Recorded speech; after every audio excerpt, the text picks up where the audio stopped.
edition of the Sports Court. And we are back. We got the full crew in the house. That is what it's all about. The Yankees, out of any team in the league, are the best equipped to handle a blow like this. I think there is a higher power at play here. He's due law of averages. That dude is the ultimate scrub. It's trash. Yeah. Every person you have in there is fucking trash. Next game, you're going to see a big performance. You can see it in the end of the game, and I'm just totally stoked and excited for this. We are back. Welcome to another edition of the Sports Port. And once again, the Barnes and Tony Show here on a Wednesday. Anthony, how are you? Yo, dude, feeling pretty good. You know, Mets won last night. Good night for New York. Good night for baseball in general, I thought. A lot of good play, a lot of good games going on. Had a great night.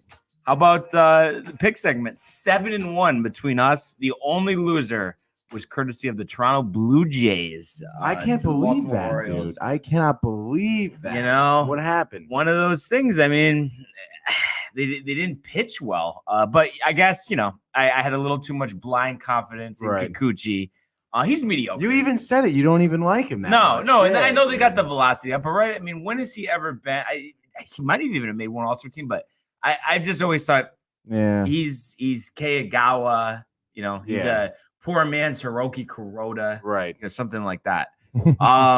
But anyway, lot to get into with baseball, so let's go there. The world of Major League Baseball. 2-2, he got him swinging. The back-to-back strikeouts for Robbie Ray. There's damage right there. Shohei, way, Cy-Yo, nada, where did that land? Smoke to Chapman, who leaps up and grabs it. Story spins and fires, out at first. There it goes, see ya. Home run, Aaron Judge. All right, Tony. So as you alluded to, both New York teams getting the W last night, starting with the Yankees 2-0 over the Rays, and kind of similar to the way I thought this would go, and kind of the way these games, this series would go. I mean, the Rays, listen, I mean, maybe they don't have, especially the offensive talent, you know, they've had the past couple of years, but you know they're a solid team. They find a way. So I expect these games to be close, and that's what you get in the 2-0 game. And Garrett Cole was pretty good. Got into trouble in the 6th, which actually was his last inning. I thought they would pull him. You know, he got the bases loaded. He walked a couple guys, gave up a hit, and he gets the double play. The emotion was raw. He was pumped up, especially because, you know, a team like them who has given them so many fits over the years, you know, he just felt good to get out of that one. And as I expected too, Corey Kluber pitched a good game as well. Real good game, actually. So, you know, it was definitely a pitcher's duel for sure. Yeah. And I just thought it was ironic too. You know, I was nervous. So that 6th inning, you know, that I speak of, you know, it's already 2-0 at this point, virtue of that double by IKF a couple innings prior. But they had a leadoff single by Yandy Diaz. You know, you had a fielder's choice, you know, so you had the runner on first. Margot singled, and then up to the plate came G-Man Choi, who has been Garrett Cole's #1 nemesis, which is so crazy because outside of that, no one would even know who this guy is. But he's up. I was worried he was going to do something, but could have been a double play, but there was, you know, it was an infield single, tough ball up the middle to field. So then Randy Arozarena grounds into the double play, and it was just the emotion. I mean, it was the most pumped up I think I've seen Cole since his start against the Houston Astros last season. I mean, it was that type of intensity. Yeah, I mean, hey, you know, people have been talking about Garrett Cole, right? Especially after his last outing getting shellacked, as we said. You know, I'm sure it was important for him to have a bounce back outing, which he did, dude. So yeah, I could imagine that's why he was so emotional and amped up for this one. Yeah, absolutely. So that was big. As Matthew Gabriel checks in. I was just gonna say the one and only Matthew Gabriel, how I is. So always good to hear from Matt. And then the rest of the way, the bullpen does their job. Wandy Peralta gave him 2/3 of an inning. And then you had Michael King inning and a third scoreless, and Clay Holmes for his 10th save of the season. And, you know, he struck out the first 2 batters. Nasty sinker. The batters just flaring at it. But then he did give up a single. And then the last batter of the game did give it a ride to center. And Aaron Judge, Manning center fielder. I mean, what a natural out there. I mean, I think at this point he's a better center fielder than Mike Trout. Yeah, possibly. I mean, it's just he doesn't make mistakes. He has good reads on the ball. Obviously, we know about his arm, and I feel like the range is there.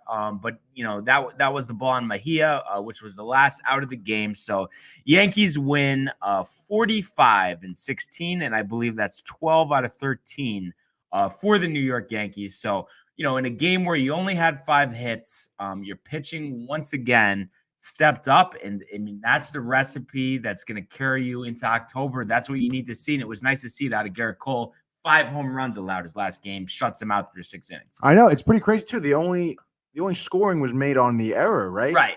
So it's like not like Tampa Bay's pitchers didn't even really give them much leeway in terms of scoring opportunities. And here we go. They find a way and they hold on with the bullpen. Like you said, that's a championship team right there. And I mean, just to think, that we sit here on June 15th and the Yankees are 29 games over 500. I mean, a lot of times, you're reaching 20 for the first time, after the All-Star break. So to be at 29 right now, to have a 9-game lead over Toronto, 10 over Tampa, 12.5 over Boston. I mean, you just couldn't, you couldn't wish for it any other way. And Matthew also says, nice shutout wins for the Yankees and the Mets last night. And obviously could not agree more. Tell me something about the Mets victory last night, Tony. All right, dude. Well, I mean, Chris Bassett, he hurt us. Definitely hurt us. He was definitely probably the biggest storyline, the biggest, kind of coming into this game here against a Milwaukee team that's kind of been on a little bit of a skid. And let me tell you, first batter up, Christian Yelich, he sets the tone, strikes him out with the high cheese, dude. And he had his number the whole game. Struck him out twice, I believe, with a high fastball, clocking in around 95, 96. That's great. He ended up going 8 scoreless innings, I think 7 Ks, maybe 1 or 2 hits, I think, something like that.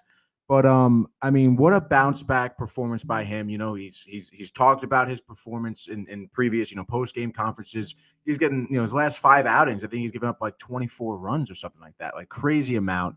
And like I think maybe 6 of those being homers too. So, he's been in kind of a slump that he, described as something that's embarrassing. He can't believe he's never been in something like this before. But now you kind of saw him settle down, kind of trust in his pitch selection, trust his fastball. And then on top of that, I mean, he got into a couple jams. I think 6th inning, he had like, man on first and third, 1 out. When he had a man on first or, he had men on base, he was hammering the lower part of the strike zone, looking for those ground balls, looking for his, players behind the turn double plays. And that's what they did. They got him out of that jam in the 6th inning. I think the Mets had converted maybe 4 or 5 double plays. I mean, he did a really good job in keeping the ball on the ground. The fly balls that did, hit the high balls, they stayed in the park.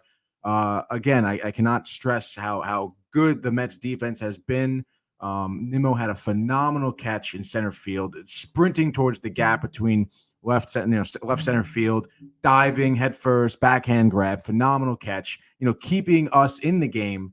And then on top of that, our offense did pretty well. Alonso, I think, has his 29th RBI or something like that. Yeah, 2 hits last night, average up to 289 on the season. He's coming in really well, and as long as he starts staying healthy, I mean, he's going to get better and better as these games progress. That's great. McNeil was hitting pretty well. He's had a few like multi-hit games the past few games, and yeah, dude, it was just phenomenal. Same type of story, just getting runners in scoring position, hitting the ball in the gap, bringing those runners home. It was a phenomenal game. Yeah, honestly. And I mean, really very similar games between the Yankees and the Mets last night in terms of the pitching carrying the way. And Bassett's final line, I mean, 8 innings, 3 hits, only 1 walk to go along with 7 strikeouts, and he gives them 109 pitches, to get that ERA to 3.89. So nice to save the bullpen. Drew Smith pitched the 9th there. But all in all, I mean, I think the Mets have to be very happy with that, against Milwaukee here. So here they sit 41-22. So you really have to love that, in terms of the Mets. And I was just checking here. So currently lead at 5 games over the Braves, 13-game winning streak there. Phillies lost last night, so they're back to 9.5 behind the Mets. So there we go. pretty good position to be in. I think, that Albies injury really is going to come back to bite, for the Braves. I mean, I think they still have the horses, but Matt Olson's got to step up. What's Albie's broken hand? 60-day DL foot. Foot. Maybe even out for the year. I mean, right? You A think broken so? foot. Yeah. I mean, that's going to be a wow. Is they going to try and make some crazy trade again? I mean, think about, they remade their whole outfield last year, so you can't put anything past the Braves. Yeah. So I think they'll be there regardless. But, like Ian Anderson, what was it against the Marlins 2 nights ago? Mm-hmm. You know what I mean? Getting shellacked. Yeah. It's just, I don't know. He needs a change of scenery. I don't know what it is with him, but they got some good pitching, obviously, with Fried and some of the other pitchers there. Like I mentioned, we went 7-1 yesterday with our picks, and the Blue Jays with that surprising loss there to the Orioles. And how about the Cardinals sweeping that doubleheader, including the second game? Miles Mikolas 1 strike away. He just could not get the no-hitter. That's got to be tough. Oh my God, yeah, dude, and especially for someone like him, he's obviously a really good pitcher, and it would have been nice for him to have a no-hitter to kind of show for how well he's been pitching, and dude, down to the last strike. I mean, yeah, geez, it reminded me of Messina. I think it was 03. Yeah. I think it was Carl Everett. You remember Carl Everett? Left hand. I know Matthew remembers. He got suspended for headbutting an ump back in the day. Oh, okay, yeah, definitely seen that left-handed bat. Yeah, I think he was on the Rays too, and maybe the Montreal back in the day. He says Goldschmidt is insane right now. Yeah, I think he's hitting 350. Unbelievable. Obviously a favorite for the National League MVP. So right now, after those picks, I'm 10-6, you're 9-7. So right there, with each other. But you start first here, Tony. What do you got for your first pick for tonight? Yeah, and before Matt does another comment here, kind of thinking the biggest threat to the Mets in the NL has to be the Cards. They're definitely really hot right now. It should be interesting to see how long Goldschmidt can put this up. But yeah, they're definitely up there. I would put them with the Dodgers, honestly. Yeah, I think totally, dude. I know you're a little down on San Diego, but I think those 3 teams, Dodgers, Cardinals, Padres, those are nasty. It's who's going to separate themselves to challenge the Mets here. That's how I see it. Tatis, a little bit of bad news. Now they're thinking not till the All-Star break. Initially, they were thinking end of this month, but just not ready to start swinging a bat yet. So that's a tough one. But if they keep playing the way they're playing, whenever he comes back, it's going to be a huge boost. So I think they're going to find themselves in the thick of things one way or another. Yeah, no, that's for sure. All right, so for my first pick, I just want to check the score that was last night. 2-0 for the Dodgers.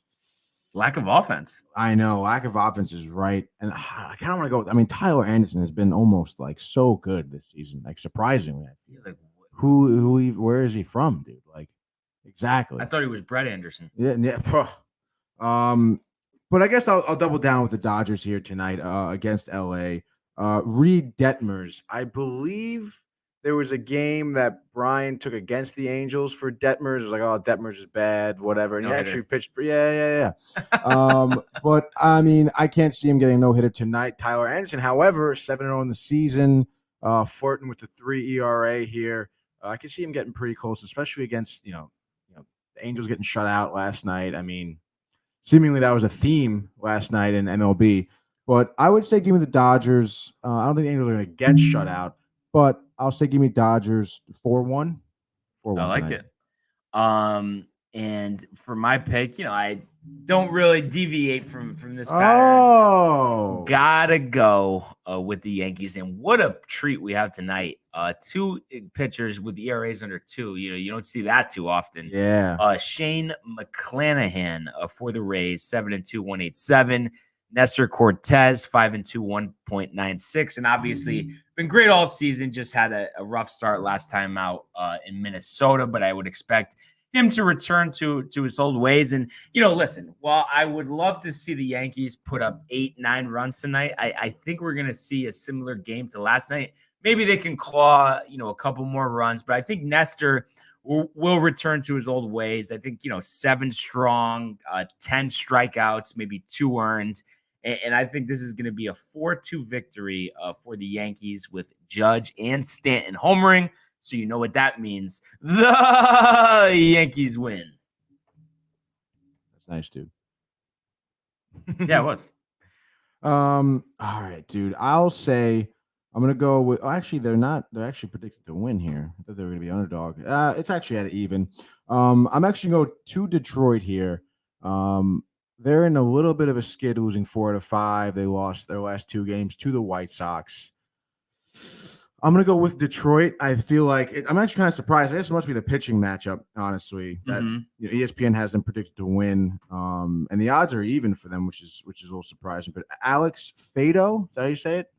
I believe so. I believe it is. He's 1-2 in the season, 2.92 ERA, 37 innings pitched. He has 28 Ks, 11 walks, which isn't But I feel like Detroit, maybe a little bounce back here at home. The White Sox, although they've been doing pretty well, I could see them maybe losing one here. Vince Velasquez for them has over a 5 ERA. So I can see, the few guys in Detroit kind of pouncing on him a little bit.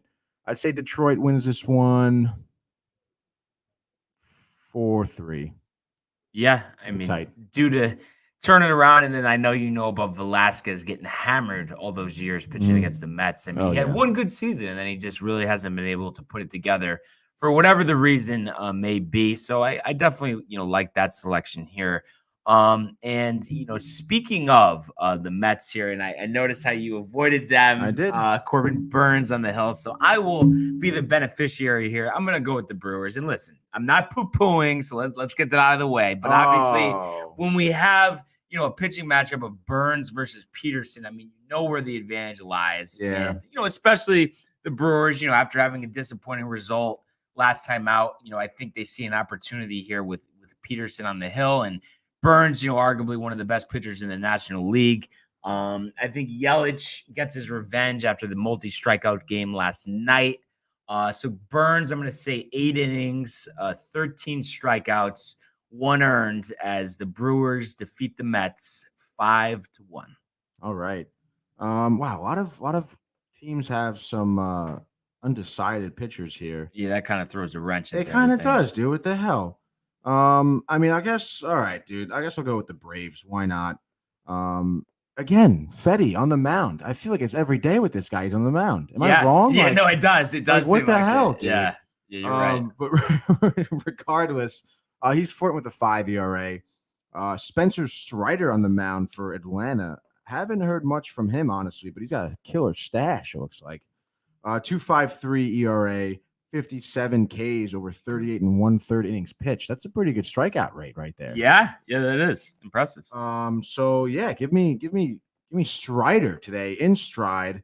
I would say the Braves walk through this one 5-0. Spencer going 7, 10 Ks, 2 hits, 1 walk. I like it. And continuing the trend of names, we haven't really talked about too much. I'm actually going to go to the Padres and Cubs game and just watch out for this name. Even within a couple weeks, by the end of the season, I think you're going to know him. Caleb Killian, the number 1 pitching prospect for the Cubs, getting recalled from AAA Iowa here to go against, I believe it's Robert Weathers from San Diego, who hasn't pitched this season. Killian actually was the prize prospect coming over in the Chris Bryant trade last year around the deadline. Pitched pretty well his first start. I think 5 innings, 3 earned, 6 strikeouts. Major league debut. Those are pretty solid numbers. But has the stuff. Has the mid-90s fastball.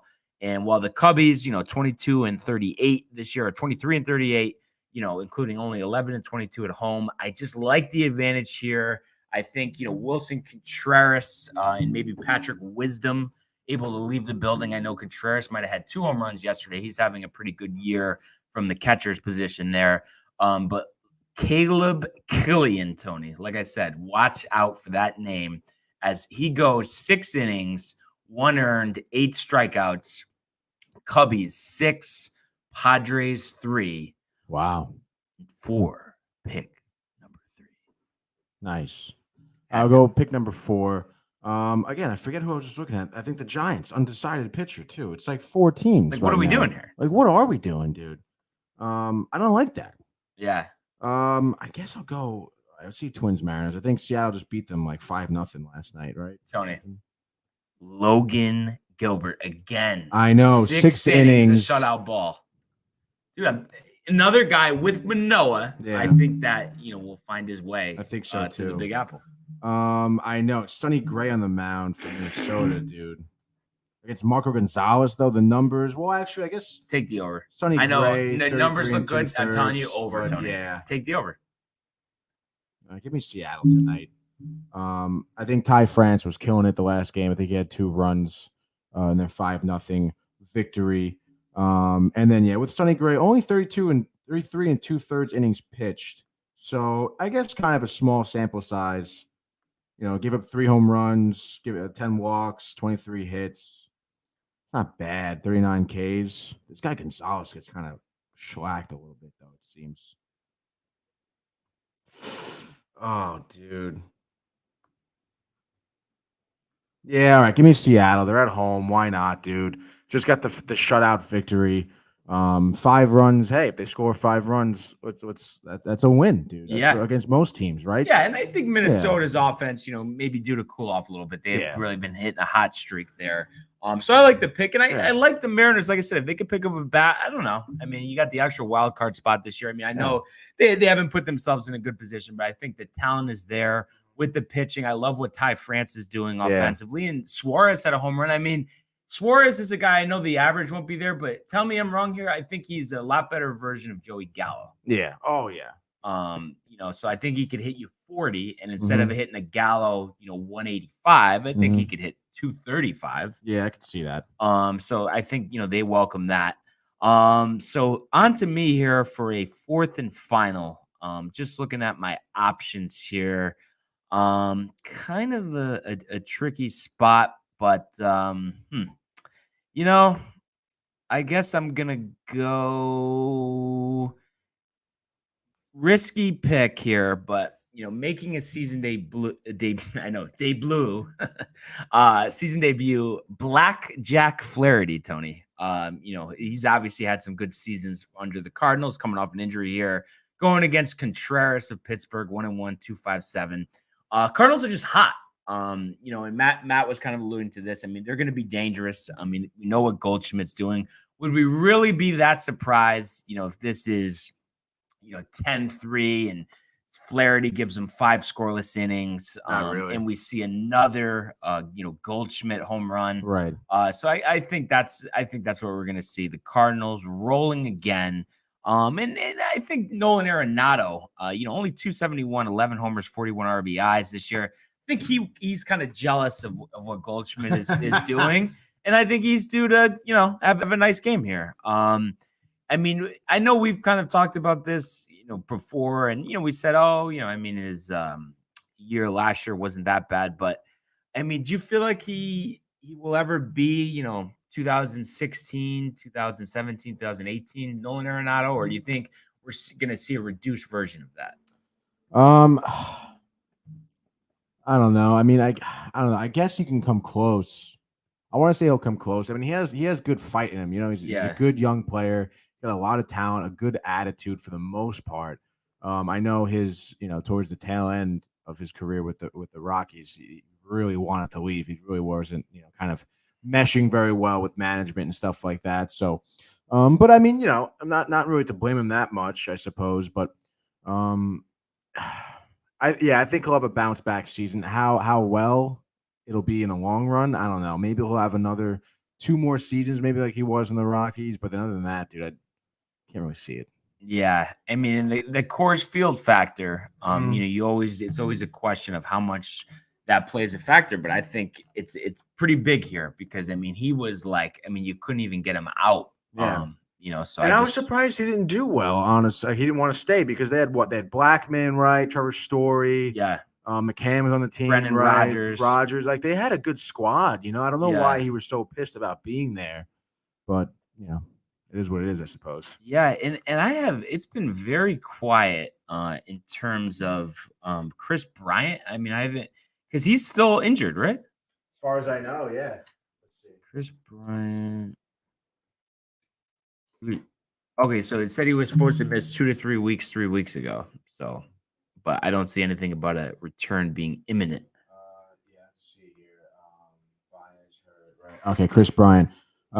Hitting off a tee is close to playing soft toss to increase his hitting activity, and he's going to make sure his back can handle full pregame routine before he leaves in the game action. He starts playing as soon as he felt better, but he was not prepared for the amount of standing a player does over 9 innings. That was as of June 10th. Okay, so I mean, I think he's probably got at least 2 weeks. Yeah, probably. He's one that, I mean, you look at the overall numbers last year. I mean, 25 homers, 73 RBIs, slugging 481, and then with the Giants, 262, 7 homers, 51 games.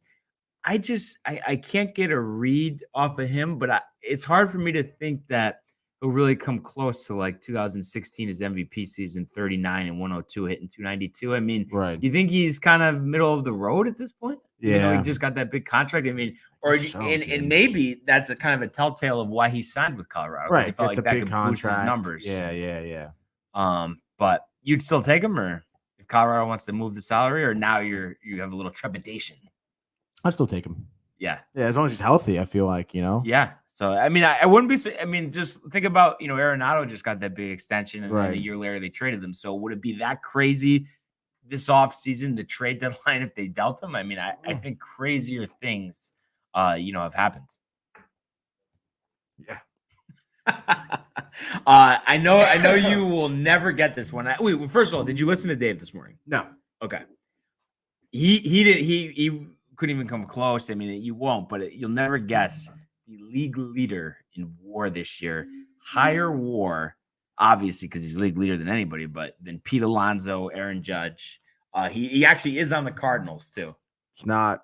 No, you'd never get it. So it's not somebody. When you think Cardinals, obviously the first two guys, would be Goldschmidt, Arenado. It's not them.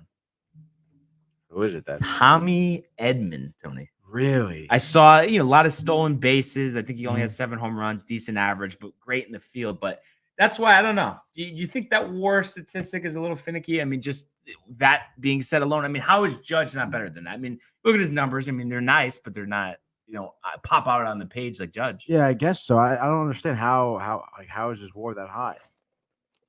I guess it's just that, the stolen bases. He has a good amount of stolen bases. Let's see what we here. So if you go to Baseball Reference, it'll show you. Yeah, 3.7, 3.9. 3.9. But 15 steals, 285. So I mean it's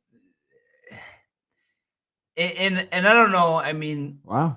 Is there a particular, like, when you're looking at statistics and advanced statistics when it comes to baseball? I mean, is there something that you hold in very high regard, or are you still of the belief that the eye test will always trump over any type of data you can give me?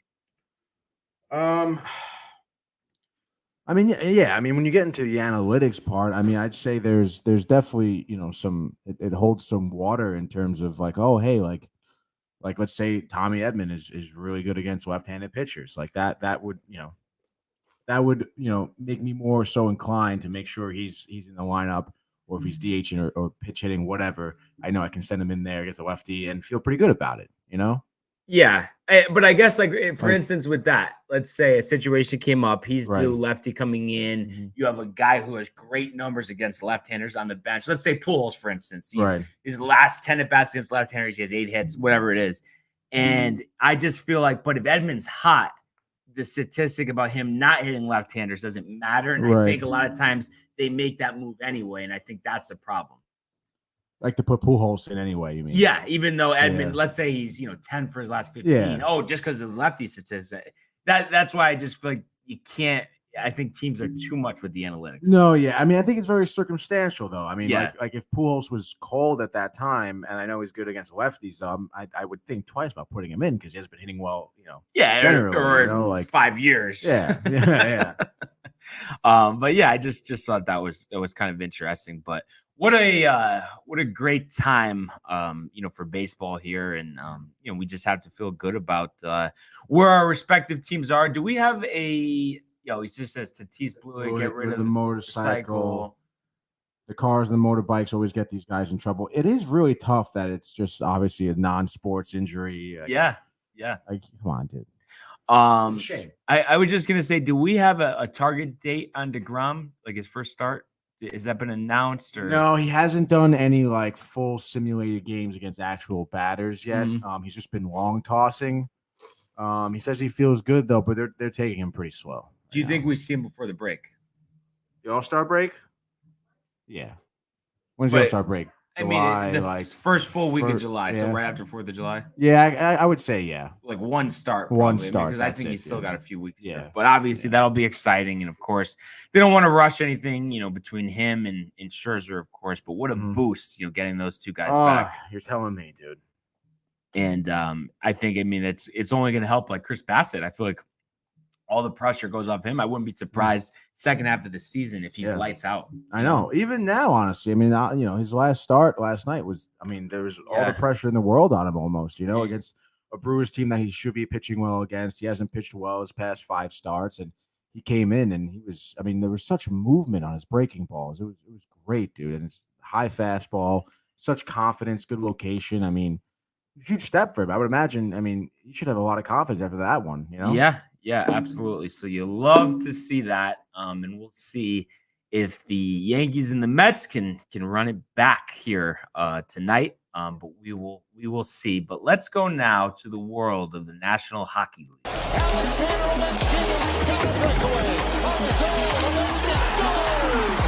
In they come. Kevin, what a save by Vasilevsky. Are you kidding me? McAvoy, Frederick, did you get the license plate number on that truck? McDavid, beautiful move. You just knew that Connor McDavid was going to make a statement. What a goal. Tony. It almost doesn't even feel right to be talking hockey with the Rangers no longer in contention. I know it's tough, dude, but here we are. This is the hand we were dealt. Wing Scott. DeGrom and me are Scapula brothers. So obviously, we got the Lightning, we got the Avalanche. That series starting tonight in Colorado, and for this game, Colorado -160, and they welcome the return of starting goalie Darcy Kemper. Francois doing the heavy lifting the last series or so. So nice to get him back in the fold.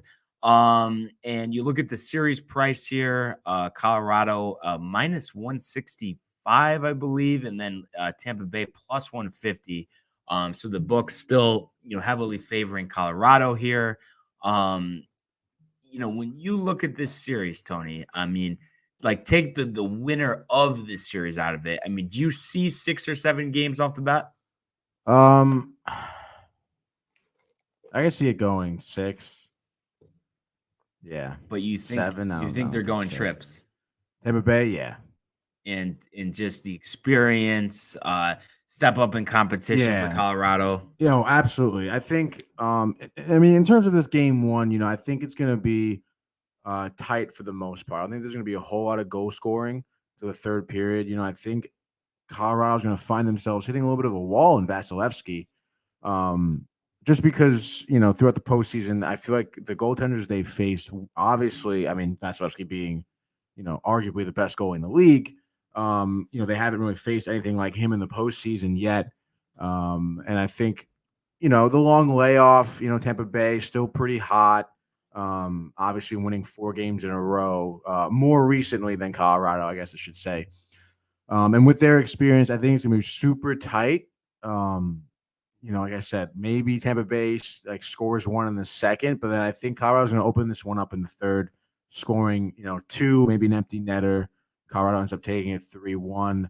But then I'm not sure, Braden Point is still day-to-day. I'm not sure if he hasn't been announced yet if he started. That's going to be a huge addition for Tampa Bay in terms of, the versatility of their offense. And then, as we know, Colorado is without Kadri, which I feel like they're going to feel a little bit here. More so than their series against Edmonton, just because Tampa Bay has such good defense. They're gritty, they're very physical. They really don't give you much room, much space. They can be very, very annoying. Honestly, they can really break an offense down. But yeah, I'll say Colorado at home. They'll take game 1, but I think Tampa Bay will kind of come back here. I do agree they will take game one. And I feel like I could see your thought process here. I think you're gonna say Colorado takes the first two at home. Mhm. Okay. And then and then loses 4 straight. Tampa wraps it up. Game 6 in Tampa. No?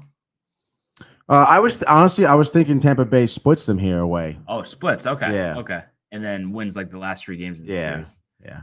I still though I'm gonna ride with Colorado here. I just think as good as Vasilevsky is, no one has been able to shut down this offense for Colorado. And I know they haven't had to face the best tenders this postseason, but I think it's just a very much step up in competition. I mean, the Lightning, I feel like in a way are pretty lucky to be here. And I know you win the game. I mean, how lucky are you really? You got the job done.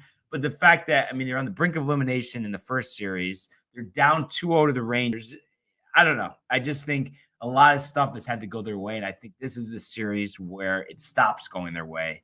And I actually think this is going to be a Colorado in 5 situation. I think what will happen is Colorado is going to take these first 2 games.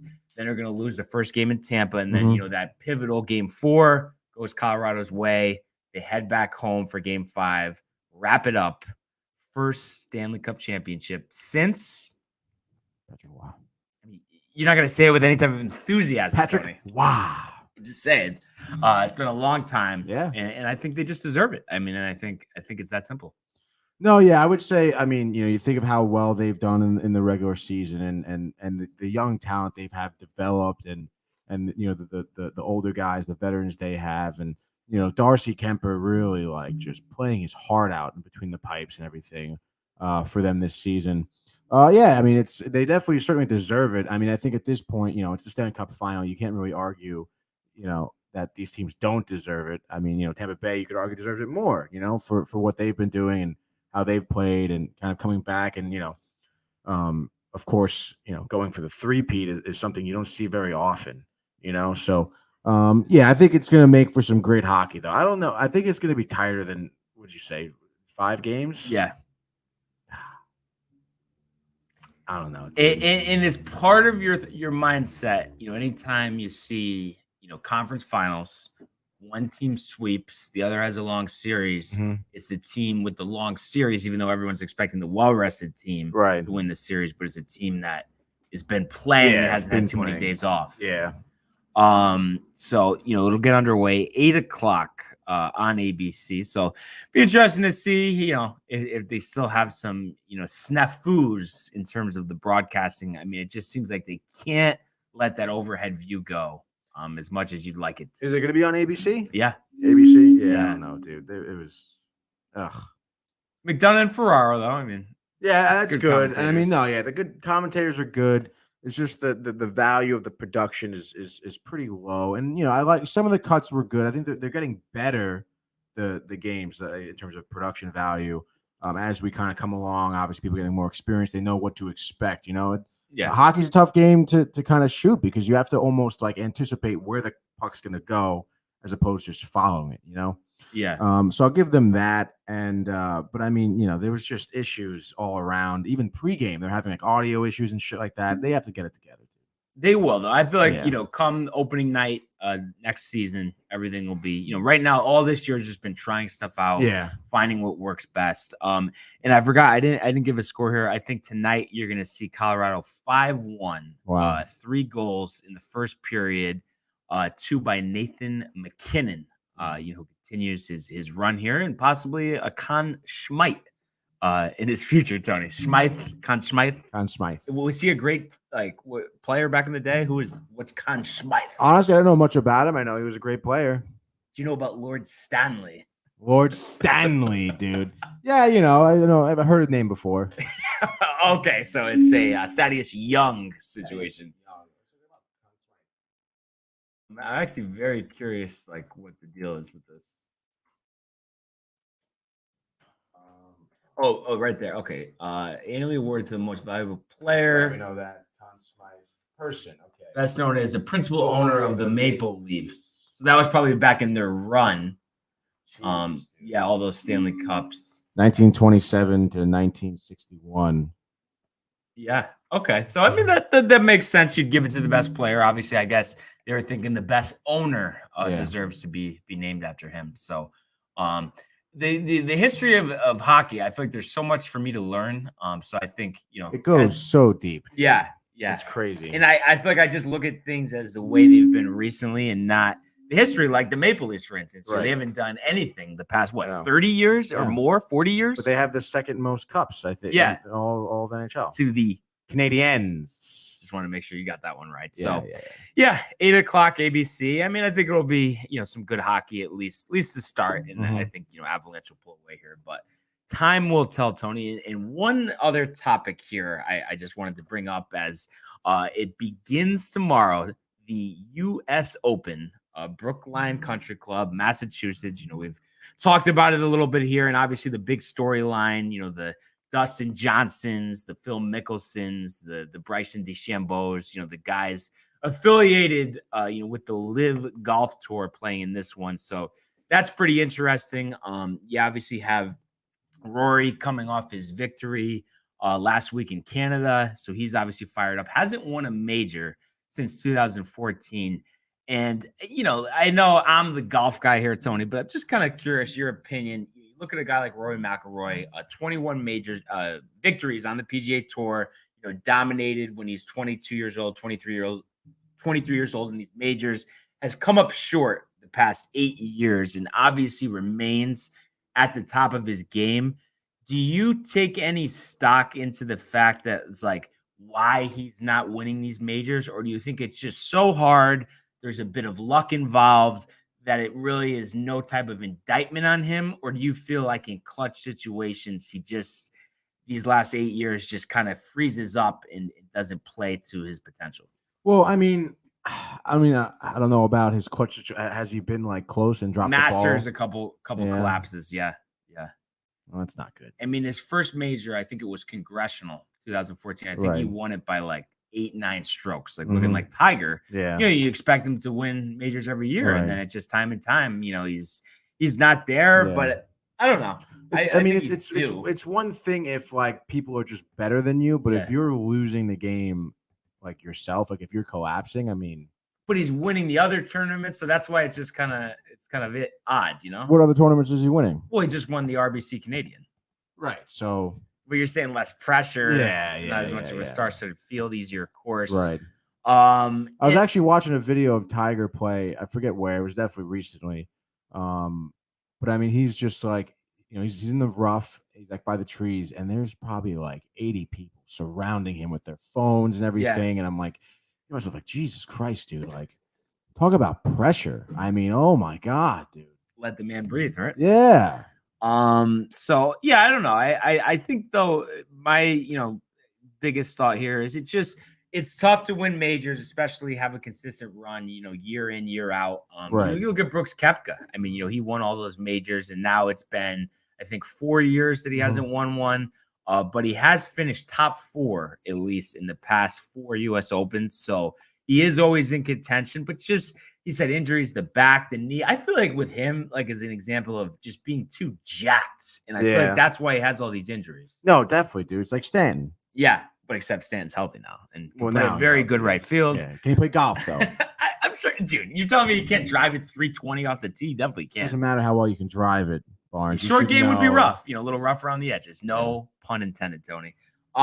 So you look at this. Obviously, your 2 major winners this year, Scotty Scheffler, and then Justin Thomas's miraculous comeback at the PGA last month. 7 shots back, going to the back 9. So you expect those guys to be in contention. Obviously, Koepka, John Rahm, the defending champion.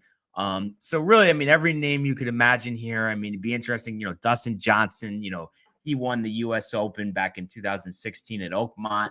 So he's won a U.S. Open before. But obviously, I just feel like these guys on the Live Golf Tour, when they come to these majors, at least to start, I think they're all going to do terrible. I think they're going to be so in their head. They're going to be heckled. They're not going to feel comfortable. Yeah. They're definitely getting heckled hard, and they're going to crumble, dude. But the thing is, the fan is so phony. Like 90% of the people that would talk all this shit about these guys, but if they're coming up to them to sign something, thank you.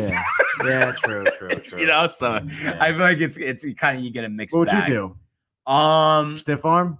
No. Wait, you're saying me as the fan? Yeah, if you're like, oh, you guys are Chiefs for playing in the Saudi league, and then they come up to you, like, oh, hey, Brian, I'll sign your sign your hat. yeah, go ahead. Really? You know what I mean? Yeah, no, I'm not. Listen, it's annoying, but I think it all sort of stuff out. Not all up in arms, like everyone else, Tony. But it'll be interesting to see just how all of that plays out. But every big name you could imagine, in the U.S. Open this week, other than obviously Tiger. But give me something, Tony. I'm very curious where you're going to go here to hoist the trophy here on Sunday evening. Who are you picking to win this U.S. Open? I mean, I guess you kind of convinced me that, maybe Rory's due. I would like to see. I think maybe this would be a big turning point in his career, and whether or not, he has the wherewithal to really kind of, take the lead, hold the lead in a big tournament. And I think he's going to be coming in, very focused, dialed in, and really ready to play. And then, I think on top of that, some of the big names that come over from, like the live golf tour. Yeah. Golf tour. DJ misses the cut or no? Yeah, dude. Phil 80, first round 80. Yeah, dude, not even close, dude. Look at me, Rory. Wow. Back to back. Sometimes that plays to an advantage. We've seen guys win the tournament the week before. I'm going to go with a guy who hasn't won a major yet, but I think he's due. We've seen him in contention a few times at the Masters. Will Zalatoris, Tony. I think he might have been the rookie of the year last year. He's only 25 years old. And he did finish second at the PGA Championship as well, and the Farmers Insurance. So these big tournaments, he's right there. I think he's due to break through. He hasn't even actually won any event on the PGA Tour. So I'm going to say he gets it done. And we've just seen over the past 10 to 15 years, it's so hard for one guy to consistently win these majors. And I've been expecting Colin Morikawa to win, these majors, but it's just like, I think I just underestimate how hard it is, but I don't know. I just saw him as a chance to maybe not be Tiger, but to be, one of those guys, consistently dominating. But his performance has been very finicky. So, two-time major champion, obviously a lot of room to grow, but I don't think this is the tournament that he gets it. I think Rahm will be in contention. I think Justin Thomas and McIlroy will be in contention, but give me Will Zalatoris to win the U.S. Open at Brookline. Can't wait to watch it. Wow. Will Zalatoris. Where's his odds at, Oh, my God. I actually got to look this up. I want to say 25-30-1 odds to win U.S. Open. So what does that mean, dude? Throw a couple shekels up there. Could be a nice payday. Yeah. So let's see. Oddschecker.com. Sounds like a place you've been before, Tony. Such a schnyster. Schnyster. 40-1, Tony. So you throw a couple shekels up there. Might be a nice payday. Yeah, dude. Throw $40 up there. Throw 100. Throw 1,000. 1,000. You know what I mean? He wins. Just saying, I have a good feeling about it. So you want to make some money, might be a good investment. Not, making a shot in the small hoop, though. Forget about that. No. 1,000-1. But other than that, Tony, anything else on the top of your mind here?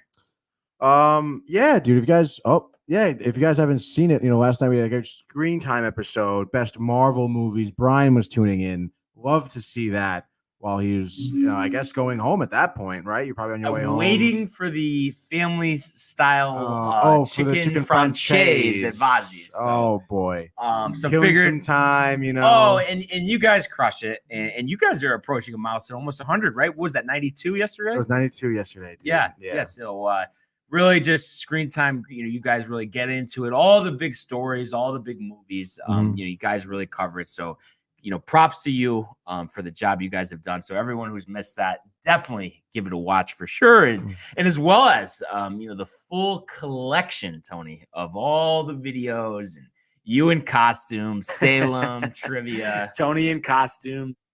So you don't want to miss that. And you don't want to miss the merch at downtimetv.com and the summer collection, of course. And, we were talking pre-show. I am pumped. We got a tie-dyed shirt and a polo on the way. Huge. So you be golfing in the polo? Oh, and wearing it to work. The estimates. Oh, yeah, true. Why the hell not? The Tony? estimates, Brian. Anybody need a roof siding? Let me know. Comment below. But listen, we really appreciate everybody tuning in today and for continuing to comment, like, and subscribe. Everybody enjoy the day, enjoy the weather, enjoy the games. Let's go Yankees and Mets. Yeah. And we will see you mañana.